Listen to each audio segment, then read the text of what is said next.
first point would be including civil society in our work in the third committee is good for everyone.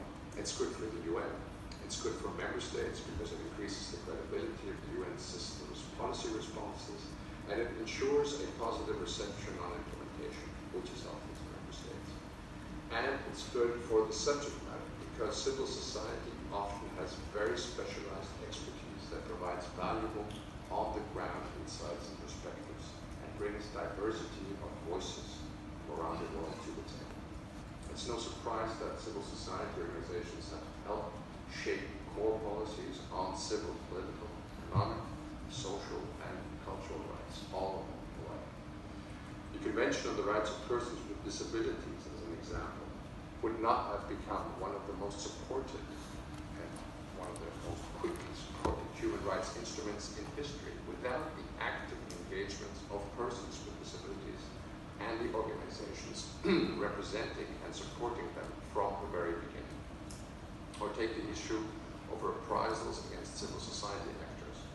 Following the call of civil society actors to address the continuing crackdown of those who speak up against human rights abuses, member states were motivated to mandate you, Ilse, to follow up on the issue and regularly report to the third committee. Second point, we need to recognize the contribution of civil society to the third committee's work. During the third committee session, all formal meetings of the committee are open meetings, and civil society is encouraged to attend or to view the proceedings virtually. Civil society and academia provide valuable inputs to the reports by special mandate holders, and many of the reports actually rely to a large extent also on the work of civil society organizations, and most should, some involve them in the preparatory work as well.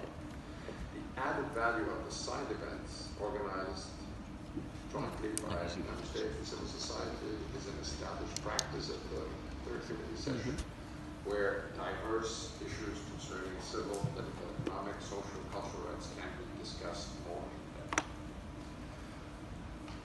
Civil society organizations provide such valuable input in the practical day-to-day work of the third committee, whether new issues are suggested to be included on the agenda or in the drafting of resolutions, language proposals are put forward.